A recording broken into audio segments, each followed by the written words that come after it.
The space station's bar was quiet, except for the soft hum of filtration vents and the occasional clink of glass against polished metal. Near the viewport, where stars shimmered like old memories, a grizzled war veteran from the Kurathi Dominion hunched over a drink, his scarred mandibles twitching with restrained agitation. "You want to know why we lost the war?" he muttered, not looking up. "I'll tell you. We never stood a chance. Not against them." Across from him sat a young Zalari journalist, her antennae high with curiosity. She'd heard whispers of the human-Cthulhu conflict, rumors passed down in hushed tones among command circles and historical archives, but first-hand accounts were rare. Veterans like this one rarely spoke. Most preferred to forget. But surely the Empire had military superiority. She began, tapping at her data pad. The fleet-to-fleet comparisons, technological. Superiority. The veteran let out a dry, clicking laugh. "Listen, youngling. You think you understand violence. You don't. You really don't." He took a long pull from his glass. "Here's what you need to understand about humans. They didn't just fight us. They outplayed us. They turned war into something else. Something personal." The journalist leaned forward, caught between professional detachment and an involuntary chill crawling up her spine. "While we perfected plasma formations and auto-targeting drones," the veteran said, "humans were inventing creative ways to kill each other with sharpened metal and chemical explosions. Long before they left their own planet." "But that's primitive," she protested. He slammed his glass on the table. "Primitive? Let me tell you about primitive." His compound eyes flared with memory. First contact engagement. Our fleet deployed in optimal battle formation. Precision, geometric beauty. A pattern that could shatter any enemy line. Do you know what they did? She hesitated. What? They laughed. Then they started throwing rocks at us. Rocks. Not just rocks. Tungsten rods from orbit. Imagine a telephone pole made of solid death, dropped from space with no radiation, no energy signature, just raw, kinetic annihilation. They called it rods from God. The journalist blinked, antennae beginning to droop. And we had them outnumbered, 10-1. Didn't matter. Humans like fighting outnumbered. It's a cultural badge of honor. Thermopylae, Vietnam, Bunker Hill. I studied their history after the war. Their entire mythology is built around impossible odds. He leaned forward, voice lowering.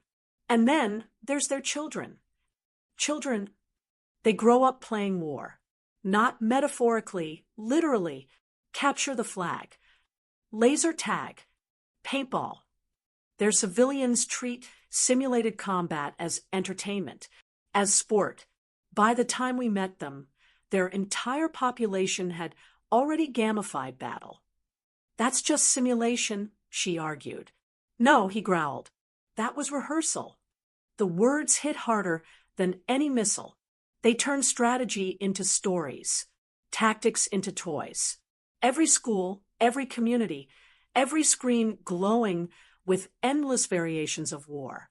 They weren't preparing for combat. They were cultivating it. He took another drink, this one slower. The glass trembled slightly in his claws. But that's not what made them dangerous, he said finally. The journalist, now visibly unsettled, asked, "Then what did?" He leaned close enough that she could smell the old battlefield meds still lingering in his carapace. Creativity. That's what made them monsters. The journalist sat still. The stars outside blinked as if to punctuate his words. And somewhere in the far distance of space, a memory stirred of a war that was never truly theirs to win. Only survive. "You think humans are primitive," the Karathi veteran hissed across the table, mandibles flexing as he swirled the last of his drink. "Let me tell you about what they did when we thought we had them cornered." The Zalari journalist leaned forward again, datapad forgotten in her lap. Whatever she thought warfare, was whatever her instructors had told her was beginning to unravel. We deployed at Imatari Ridge. The veteran continued. Their fleet was outgunned. Our AI predicted casualty ratios were less than 2%. The operation was supposed to last 17 minutes. He snorted, his eyes glassy and reflective. It lasted 2 days. 2 days of hell we never trained for. The lights flickered momentarily overhead, mimicking the soft pulse of a starship's heartbeat. The bar's other patrons seemed to fade into the background as the old warrior spoke, drawing her into a memory she wasn't ready for. They didn't retreat. They didn't even hesitate. First thing they did, intentionally overloaded their own antimatter containment cores, set off an electromagnetic pulse that fried their ships and ours. You mean they disabled both fleets? She asked. Exactly. On purpose. He tapped one claw against the bar. And then, while everyone was floating dead in space, they boarded us. Not in fancy drop pods. No plasma shields. Just chemical rockets, literal tubes with fire coming out the back. His voice lowered to a haunted whisper. They cut through our hull with hot metal. Not fusion torches. Not disintegration fields. Just high-velocity thermal lances. The kind of tech we abandoned millennia ago. The journalist stared at him, trying to process the absurdity. But that's suicidal. No, he said, that's creative. She flinched at the sudden bitterness in his voice. They planned for this. Even as their own systems shut down, they had fallback plans based on analog hardware. Their ships had printed schematics, hand-cranked emergency doors. One team used a metal rod to short-circuit an airlock, something we never even thought was possible anymore. He leaned in again. They boarded us while singing some ancient battle hymn, something about parachutes, and dying horribly. They were smiling, laughing, singing as they fought through our decks with flamethrowers made from fuel canisters and kitchen valves. The journalist went pale, her antennae lowering reflexively. That's horrifying. It was insane, the veteran agreed. And we'd never seen anything like it. No logic, no doctrine, just instinct, improvisation, and sheer lunacy. He stared into the distance for a long time. They broke our formation, shattered our pride, but worse, they shattered our understanding. Everything we'd ever learned about war, rendered useless in the face of a species that treated it like a sandbox game. A soft beep from her data pad brought her back, but she ignored it. They weaponized unpredictability, the veterans said. They used their so-called primitive tactics to sidestep every advantage we had. Ballistics when we expected lasers. Chemical explosives when we prepared for plasma. And above all, humor. Laughter. Jokes in the middle of firefights. He shook his head. You ever hear an enemy soldier yell, "Why well low," before launching himself out of an airlock with nothing but duct tape and a grappling hook? She stared. That's not real. It happened, and he won. We still have his helmet in a museum. She sank back into her chair. The veteran finished his drink and pushed the glass away. Primitive? No, that's what we called it, because it made us feel superior. But the truth is, they weren't primitive. They were efficient. They don't care if a tactic is ancient, unpolished, or crude. If it works, they use it, and they make it look like it was part of the plan all along. Outside the viewport, a ship slipped through the stars. And the scariest part, he added, the journalist didn't answer. They weren't trying their best. That was just them playing around. There was something disturbingly beautiful about the way humans destroyed things. The veteran sat motionless now, claws resting gently on the edge of the bar, eyes unfocused as though replaying a symphony only he could hear. See, we thought destruction was simple, he murmured. Energy in, target gone. Clean. Predictable. Efficient. The journalist, now utterly silent, merely nodded. but not humans. No, humans made destruction creative, improvised, almost poetic. He let the silence linger, letting the memory crawl up from the depths of his psyche like smoke from a burning hull. You ever watch one of their fire teams breach a bulkhead with a repurposed mining charge? You ever see them turn a broken waste pipe into a cryogenic weapon? Or reroute life support tubing to launch pressurized coolant into enemy formations? He laughed once, hollow and bitter. One squad rerouted sewage pressure to flood an enemy compartment, then lit it with jury-rigged igniters. They called it the Taco Bell maneuver. I still don't know what that means, but I haven't slept since. The journalist was frantically typing, yet her hands trembled. We had them sealed in one of our atmospheric stabilizer arrays, a place with no weapons, no exits, no hope. We monitored them through every sensor node. They paced, talked, laughed. The veteran stared out the window, voice lowering to a rasp. Then one of them started taking apart his suit. Another rewired a medical scanner. The third, she used her own blood to write equations on the wall. They did something. What happened? The journalist whispered. They vented themselves into a storage chute, surfed the decompression shockwave through the service ducts, and emerged out of a cargo bay with flaming bows made from tension cable and resin plating. They lit our command post on fire using emergency rations. That's impossible, she breathed. I watched it happen, he replied. I recorded it. And you know what they said after? She didn't respond. They called it a MacGyver moment. Said it was tradition. The journalist's datapad chimed softly, a reminder from her editor pinging for a story update. She ignored it. They didn't care about elegant solutions, he continued. They just cared about results. Where we deployed drones and automated precision strike packages, they hurled pressure canisters down stairwells and timed the blast with singing. One unit used kitchen knives mounted to flying cleaning drones. Another launched a decoy squad built entirely out of cafeteria mannequins and ballistic gel. He exhaled a long, exhausted sigh. They beat us with duct tape and rage, with enthusiasm, with spite. They were surrounded, outnumbered, disarmed, and they still turned the environment into a weapon. A damaged reactor, a threat, a melting pipe, an opportunity, a severed limb, a distraction. The journalist's voice shook. But why go to such lengths? Because they enjoy it, he said quietly. They relish the puzzle. Every battlefield is a locked room. Every problem, a puzzle box. They're not just soldiers. They're tinkerers of ruin. He turned to her then, eyes glinting like fire under frost. Do you know what they say when something truly insane works?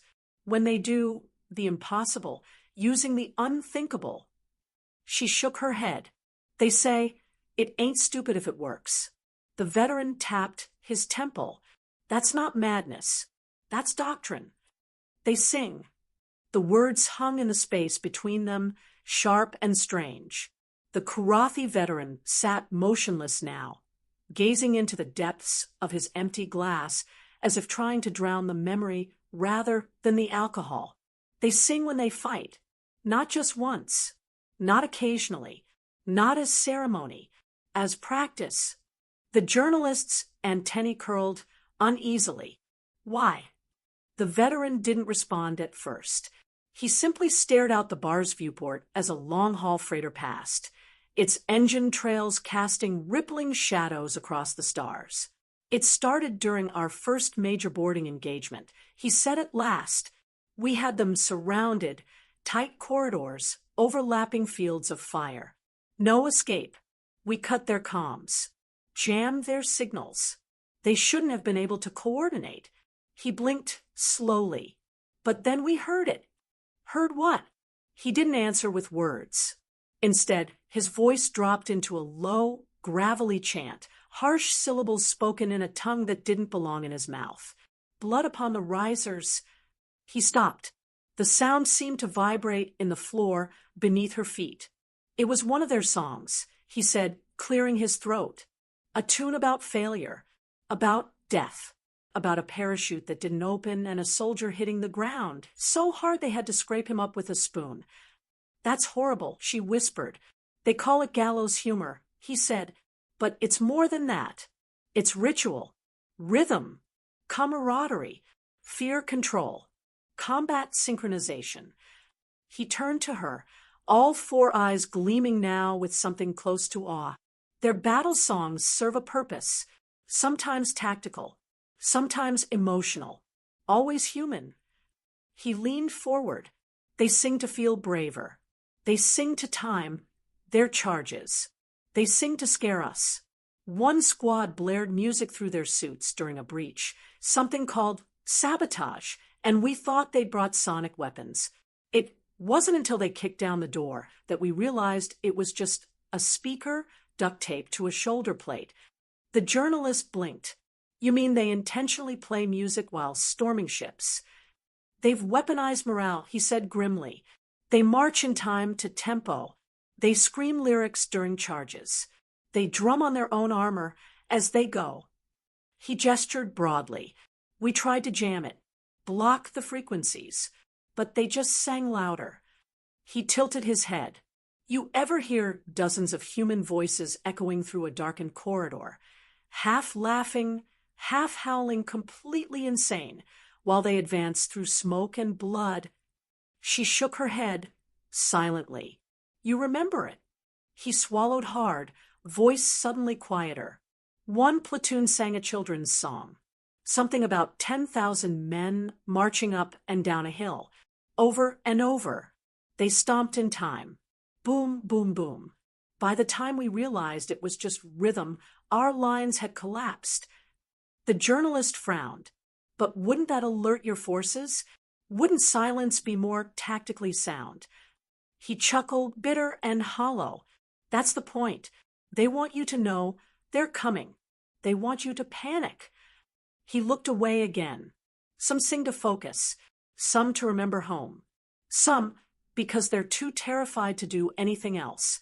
But the best ones, the ones you never forget. He tapped his claw once against the bar, mimicking a slow, haunting beat. They sing because they love the drama of it. They know war is horror, yes, but also theater. And humans always play to the audience. The journalist stared. And the ones who don't sing? She asked. The veteran went still. You run from those. The bar was louder now. The old Kurathi veteran tapped the edge of his newly refilled glass, watching the human soldiers across the room laugh. So hard one of them nearly fell off his stool. They were playing some kind of game, arm wrestling with electropads and shocking each other for losing. The journalist followed his gaze, her expression tight. They're celebrating? Always, the veteran muttered. Before battle, after battle, during battle. He took a slow sip. Sometimes I think they celebrate the idea of conflict more than the outcome. Like the madness of it all just amuses them. The journalist studied the humans more closely. One had a bandaged arm still in a sling. Another was missing a chunk of armor plating and had clearly just come from a field clinic. And yet they laughed. They passed drinks. They sang off-key. They were like that even during the siege of Felon's Break. The veteran said, 12 hours into our bombardment, when we thought they'd finally broken, then came the signal, a simple broadcast. He looked her in the eye. It was a message that said, party's not over. Bring chips. The journalist blinked. That can't be real. It was accompanied by footage of them doing a conga line through a burning barracks. 3 of them were on fire. Why? He shrugged. Because that's how they respond to fear, to uncertainty. They turn it into mockery. They laugh in the face of annihilation, not because they're brave, but because they've made peace with the chaos. A loud cheer erupted behind them. One of the humans had won a shot glass full of something that hissed faintly. She downed it and slammed the glass on the table upside down, yelling, "To the ones who thought we'd die last Tuesday." The veteran gave a low, chittering sigh. They make toasts to survival, to close calls, to idiotic plans that shouldn't have worked. And somehow they always have one more toast left. The journalist watched them with a strange mixture of awe and apprehension. "They normalize chaos," she said quietly. "They dominate it," he corrected. "They don't just survive in disorder. They thrive in it. They carry chaos like a banner. They make it part of their identity."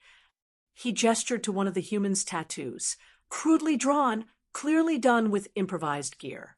A cartoon skull, giving a thumbs up, above the words, "Waiwelo Squad, 7th Siege." They memorialize disaster like it was a school play. They hold anniversaries for absurd survival stories. They design shirts, patches. They write songs about their worst moments and turn them into rallying cries. "But don't they grieve?" she asked. The veteran nodded solemnly. "Oh, yes. And when they do, it's like gravity collapses. Their sorrow is just as profound as their joy. But when the tears dry, they find a way to laugh again, to raise a glass, to turn it all into another tale around another bar." He stared at his reflection in the drink. They weaponize memory. They toast to loss and make it into a foundation for the next fight. A loud, slurred voice cut through the bar. "To the time Corporal Reed disabled a minefield by juggling chickens." "Wait, what?" the journalist asked. The veteran didn't answer. He was too busy wiping laughter-induced tears from his eyes. "That actually happened," he said between chuckles. "I read the report. Turns out local biosensors keyed off avian movement. Reed used the mess hall poultry crate as countermeasures." The journalist shook her head in disbelief. "They're insane," she whispered. "No," he said, raising his glass to the humans as they cheered another ridiculous toast. "They're human, and that's worse." The laughter stopped all at once. One moment, the humans were singing something about 99 bottles and a poorly tuned harmonica, and the next, the entire bar dropped into a dead, cold silence. The only sound was the low hum of background systems and a news broadcast flickering to life on the overhead holoscreen. The reporter's voice was calm, clinical, a standard alert. "Breaking. A refugee convoy was ambushed near the edge of the Carina Nebula. Pirates intercepted a vessel registered to the Relari Relief Network. Civilian loss of life unknown. Survivors include multiple children." The journalist didn't move. Her data pad sat idle in her lap. She'd been mid-sentence. Across the room, the human who had been arm wrestling paused with his opponent's hand mid-air. He didn't finish the match. He just stared at the screen. The Karathi veteran didn't blink. He just leaned back, exhaling. "It started," he muttered. The journalist glanced at him, confused. "What started?" The door opened, and another human entered. Female, in civilian clothes, but with the unmistakable posture of someone who'd commanded battlefields. She crossed the bar quietly and sat down at their booth. Uninvited. "You want to know why we're really called the gods of war?" she asked, voice soft but sharp. The journalist nodded, uncertain. The woman pointed to the screen, where the wreckage of the refugee ship floated in silence above a burning nebula. "Because some lines you don't cross," she said. Her voice was calm, too calm. "You have rules?" the journalist asked. The woman didn't laugh. She didn't smile. "We have codes, laws, ethics, protocols, but there are some rules we don't write down because they don't need to be." She tapped the table once, then pointed to the humans still seated nearby. They weren't drinking anymore. They weren't joking. They were calling contacts, relaying messages, updating battlefield readiness reports in secure HUD links displayed on smart lenses. The journalist swallowed. They're mobilizing. They're preparing. The woman corrected. There's a difference. Mobilization is something you do for strategy. Preparation is what you do when something personal happens. She sat forward. Most species think we're dangerous because of our tech, or our weapons, or our creativity. They're wrong. She gestured to the screen again. We're dangerous because we get quiet before the storm. The journalist stared at her, antennae tense. And those pirates? She asked. The human woman's smile was like a crack forming in black ice. They broke a rule that predates civilization. Don't harm children. Not ever. The Karathi veteran finally spoke again. You've heard war songs. You've seen their chaos, their games, their jokes. That's when they're playing. This, he gestured toward the humans, still silent, still, is when they're serious. One of the human soldiers quietly stood and approached the bartender. Give me a bottle, he said. The real stuff. No synth. For a toast, the bartender asked. The soldier shook his head. No, for later, after. Another soldier finished a call and whispered, they're on the move. Commands issuing green lights to the entire subsector. The journalist's mouth went dry. That fast. The woman nodded. We've had watch lists on those pirates for years. Not enough to move. Not without a justification. Now, she looked up. Now we have permission. The journalist looked between them, at the silence, the stillness, the deliberate grace with which the humans shed their laughter and readied their resolve. That's it then, she asked. Retribution? The woman paused, then shook her head. No, it's correction. You don't scare humanity into silence. You awaken it.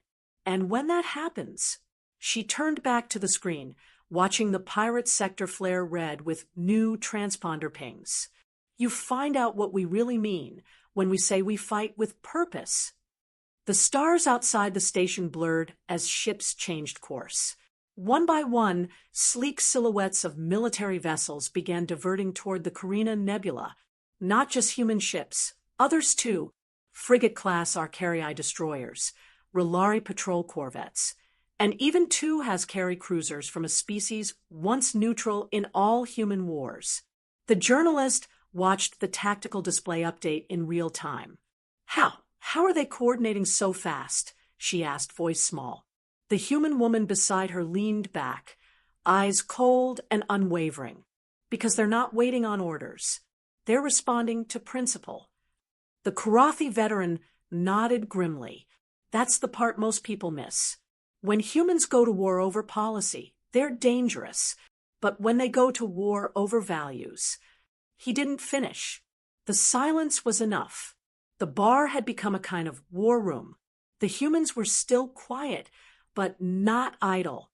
Tablets slid across tables. Messages were typed, encrypted, and transmitted in seconds. Equipment was checked with precise ritual. Armor components sealed with the sound of ancient, rehearsed muscle memory. The human officer from earlier, her civilian clothes now clearly a deliberate choice, stood up and addressed the others with only 3 words. We have cause. There was no applause, no cheering, just movement. The journalist blinked at her. You're activating a task force? Already activated. The woman replied, slipping a small black chip into her wrist comm. They were just waiting for the line to be crossed. Another human, young, lean, his voice calm, walked past with a half-assembled weapon in hand. As he passed the journalist, he murmured, You hurt kids, you get the storm. What storm? She asked. He smiled without showing his teeth. The final kind. Outside the window, one of the fast-attack destroyers fired its engines.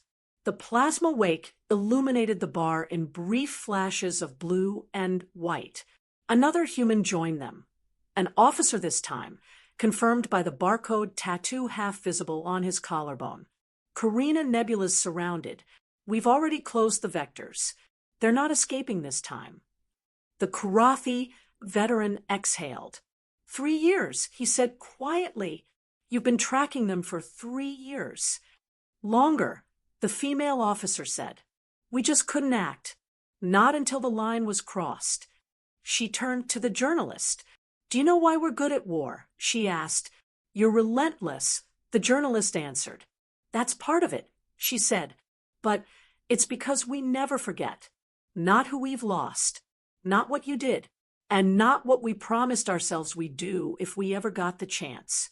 The news feed showed new ships joining the perimeter, Zalari cutters, Virkin long-range scouts, even a solitary Shultran dreadnought, famous for its refusal to ally with anyone. They're all responding, the journalist asked in disbelief. Because we don't go alone, the woman replied. We taught them how to fight like us, and more importantly, how to care like us.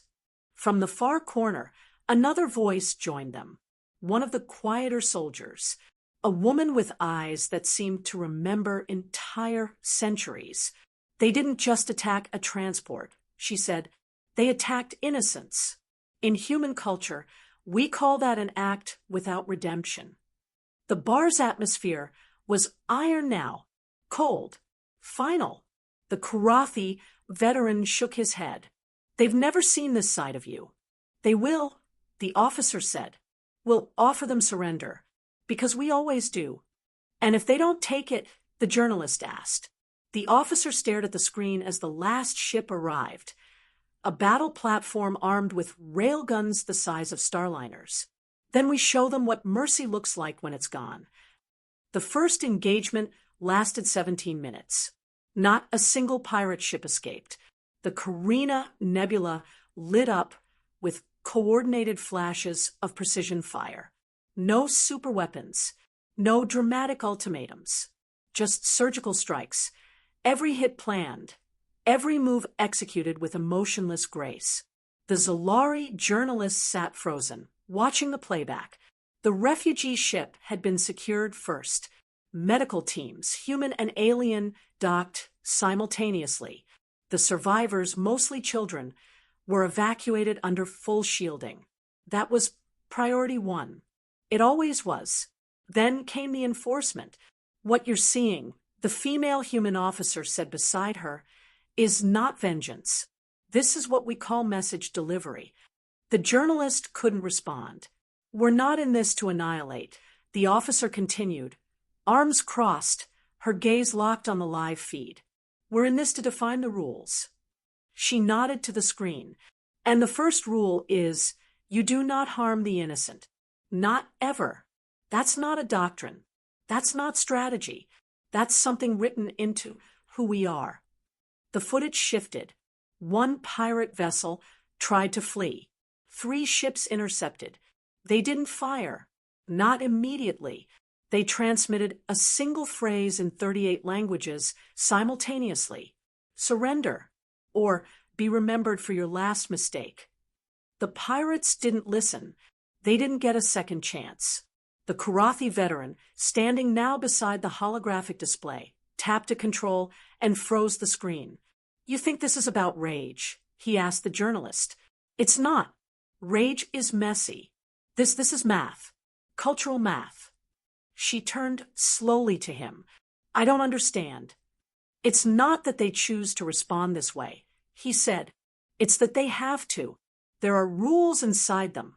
Rules that go deeper than law, deeper than training. It's instinct reinforced by 1,000 generations of watching what happens when good people do nothing. He stepped closer to the image, one of a pirate frigate being boarded by coordinated squadrons, weapons set to stun, but movements so precise it could have been a symphony. They always offer surrender, he said, even to monsters. The journalist shook her head slowly. But why? The officer answered this time. Because they believe that mercy only matters when it's hard to give. There was silence again, but this time it wasn't the tense, waiting kind. It was the reverent kind, the kind reserved for moments when civilizations confront the mirror of themselves. Another feed blinked to life. A pirate surrendered. The humans didn't jeer, didn't celebrate. They simply stood down, cuffed the prisoners, and secured the ship for transport. Their expressions didn't shift. It wasn't about satisfaction. It was about closure. "You don't get it," the officer said finally, voice low. "People look at us and see war machines. They think our power is in our weapons, our tactics, our fearlessness." She looked the journalist in the eye.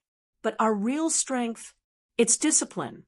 It's knowing exactly when to strike, exactly when to wait, and exactly why we're doing either." She paused. "And when someone breaks the rules carved into our bones, we don't scream. We don't rage." She pointed at the screen, where pirate ships now floated, captured, or destroyed, encircled by the largest multinational task force the sector had ever seen. We respond, and the galaxy listens. The Carina operation was over in hours, not with victory speeches or dramatic final shots, but with silence, cleanup, and the quiet processing of grief beneath cold starlight. The journalist had seen enough to fill 100 articles, enough data, interviews, and visuals to make her career 10 times over. But what lingered in her chest wasn't the war. It was what came after. It was what the humans did next. Inside a secondary wing of the station, tucked between a medical ward and a logistics node, she followed the human officer down a quiet hall with polished black walls. "What is this place?" she asked. The officer paused at the threshold. "A memory chamber." The journalist stepped inside. Dozens of holographic panels lined the walls. Each one displayed a face, a name, a call sign. Most were human, but not all. There were Verkan, Rulari, even a single Kurathi. Below each image, a simple phrase. "Never again, never forgotten." The officer knelt by one panel. No ceremony, just stillness. "You build shrines," the journalist said. "We build reminders," the officer corrected. "We don't just honor victory. We remember the cost." She stood slowly. Most species memorialize triumph. Statues, songs, monuments to power. We build walls with names. Museums of failure. Archives of pain. She gestured to a nearby display, footage of a failed evacuation. It played on a loop. A doomed medical transport. A last stand. We teach our children about our worst moments. The betrayals. The disasters. The times we didn't arrive fast enough. The Kurathi veteran entered quietly behind them, saying nothing. His mandibles twitched, but he bowed his head toward the wall as if in deference. The journalist swallowed. Why show all this? Why not forget? Because forgetting leads to repetition, the officer said. And humans remember. She reached into her coat and retrieved a metal disc on a worn chain. She held it up to the journalist. Dog tags. Faded. Scratched. Ancient. My grandmother's, she said softly. She fought in what we called the last global war. Not in space. Not with plasma. Just dirt, steel, and blood. The journalist looked down at the artifact. She used to tell me stories, the officer said. Not about glory, about loss, about the weight you carry when you survive, and how remembrance isn't about guilt, it's about responsibility.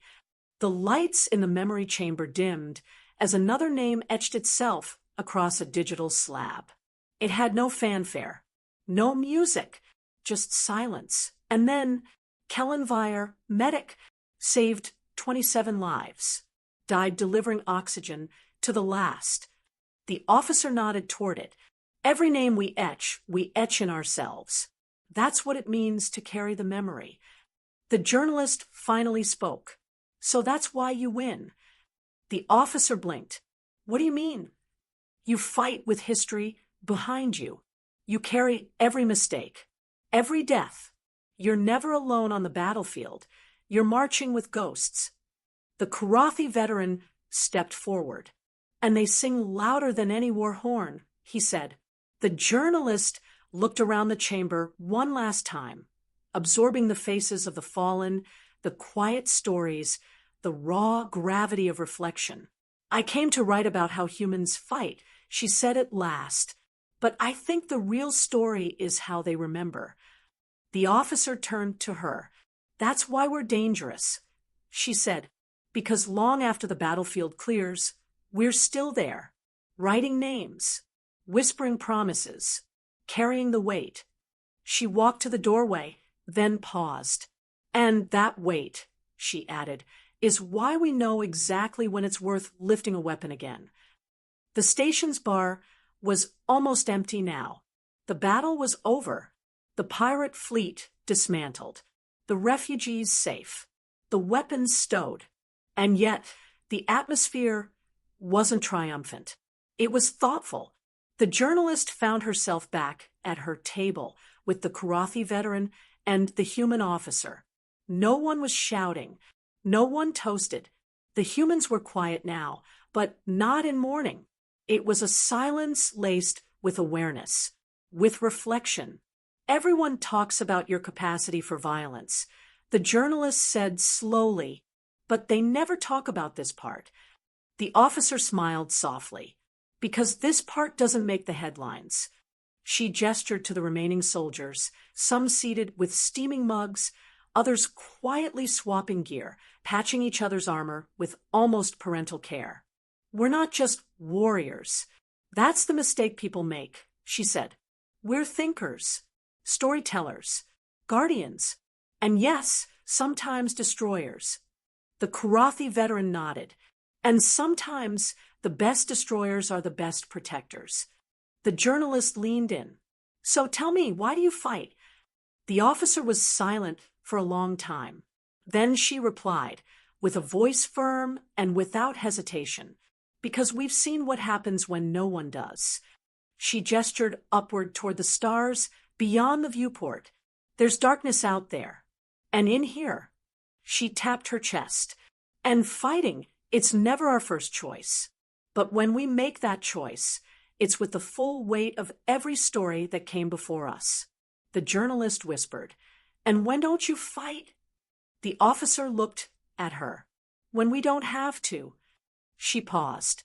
"When words work, when understanding happens, when showing restraint teaches more than showing force, when there's a child in the room, a future in reach, a lesson to offer instead of a warning." Another human, young, newly scarred, not more than 20, sat nearby sketching something on a napkin. The journalist leaned over to look. It was a crude drawing. An alien, a human, and a ship between them labeled Bridge, not Blade. She smiled. "They teach this?" she asked. "Now we do," the officer said. "Every academy, every youth camp, every VR sim. War isn't just strategy to us. It's a story, and stories have weight." The Karathi veteran stood slowly, claws clasped behind his back. "You wanted to know why they're called the gods of war," he said, voice graveled by memory. "It's not just because they win. It's because they choose. And when they choose to fight, they bring thunder. But when they choose not to..." He looked at the humans gathered around. "They become something rarer. They become hope." The journalist finally set her datapad down. She looked at the officer. "If I write this, if I tell the truth, what will your people think?" The officer shrugged lightly. "Maybe they'll understand us better. Maybe not. But that's never why we tell our stories." "Then why?" She smiled again. This time, it wasn't the ice-breaking grin of soldiers or diplomats. It was the kind of smile someone wears when they know something will outlive them. So the next time someone picks a fight, they hesitate. And maybe that hesitation is enough. The journalist looked down at her untouched drink, then back up at the quiet hum of life resuming. The humans didn't cheer. They returned. To friends. To duty. To music, eventually. And somewhere out there, she thought, someone was already writing the next story.